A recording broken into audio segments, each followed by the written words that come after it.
राधा रानी के नाम की महिमा। एक सत्य घटना। रमा नाम की एक स्त्री थी जो किसी गांव में रहती थी। 5-6 बरस उसकी शादी को हो गए थे, लेकिन अभी तक कोई संतान नहीं थी। एक बार श्री राधा अष्टमी का उत्सव आया। गांव की औरतें बरसाना जा रही थीं। औरतों ने कहा, तुम भी बरसाना चलो राधा रानी के पास। राधा रानी बड़ी दयालु हैं, तुम्हारी गोद ज़रूर भरेंगी। वह कभी 7-8 दिन अपने घर से बाहर नहीं रही थी। उसके पति और सास ने भी उसे जाने की आज्ञा दे दी। बस उसने मन में ठान लिया कि राधा रानी मेरी गोद जरूर भरेंगी। जिस दिन उसे जाना था उस दिन पैर में चोट लग गई, चला भी नहीं जा रहा था। फिर भी वह स्त्रियों के संग यात्रा पर चल पड़ी। सारे रास्ते ट्रेन में राधा कृष्ण का जाप कीर्तन चलता रहा। इस प्रकार सभी स्त्रियों के साथ वह बरसाना पहुंच गई। सभी नहा धोकर राधा जी के मंदिर में जाने के लिए तैयार हुए। राधा जी के महल में जब जाते हैं तो ऊपर बहुत सी सीढ़ियां चढ़नी पड़ती है। जैसे ही सीढ़ियां चढ़ने लगे वह स्त्रियों को बोली, तुम लोग आगे आगे चलो, मैं धीरे धीरे सीढ़ियों से आ रही हूँ। पैर में चोट लगने की वजह से चला भी नहीं जा रहा था। 2-4 सीढ़ियाँ चढ़ने के बाद उसका पैर मुड़ गया और वह नीचे गिरने लगी।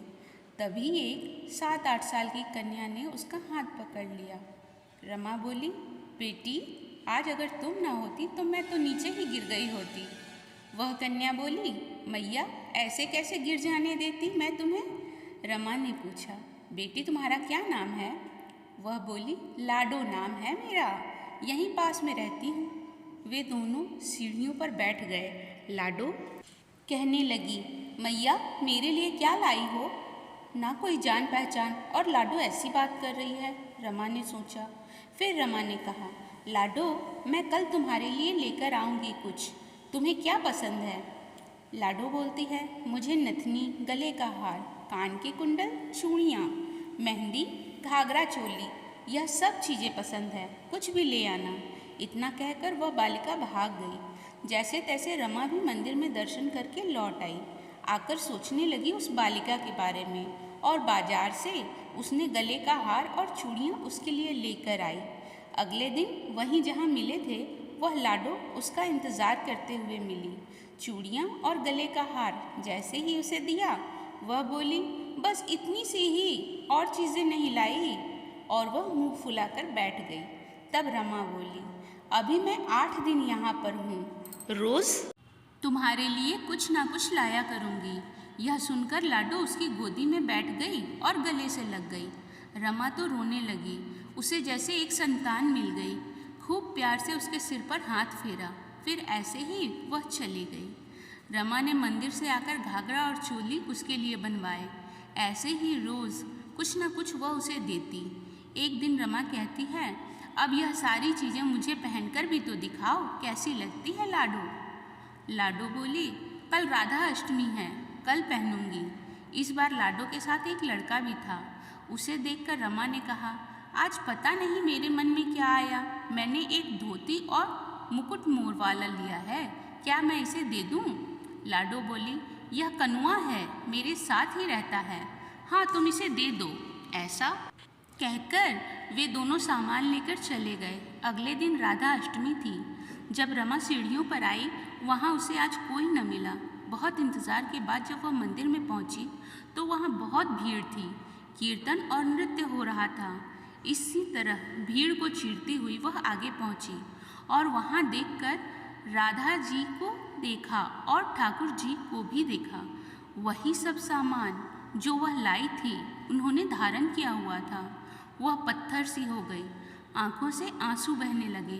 बात समझते देर न लगी कि वह लाडो राधा जी और कनुआ कृष्ण जी हैं। स्वयं जगत के पालनहार उसके पास आते हैं। राधा जी उसकी गोदी में बैठती है और उसे मात्र सुख प्रदान करती है। वह तो जैसे बावरी हो गई, दिन रात लाडो लाडो पुकारती रहती। वह स्त्रियों से बोली, तुम लोग घर जाओ, मैं नहीं जाऊंगी। उसकी सास और पति भी उसे लेने आए, पर वह साथ नहीं गई। अब तो प्रतिदिन वह सीढ़ियों पर बैठे बैठे आंसुओं से सीढ़ियाँ धोती, पलकों से बुहारती। ऐसा करते करते उसे 30 बरस हो गए।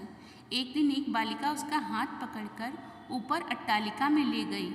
वहाँ जाकर बोलती है, लो आ गई तेरी लाडो। ऐसा कहकर बाहें फैलाकर रमा को बुलाने लगी और अपने गले लगा लिया।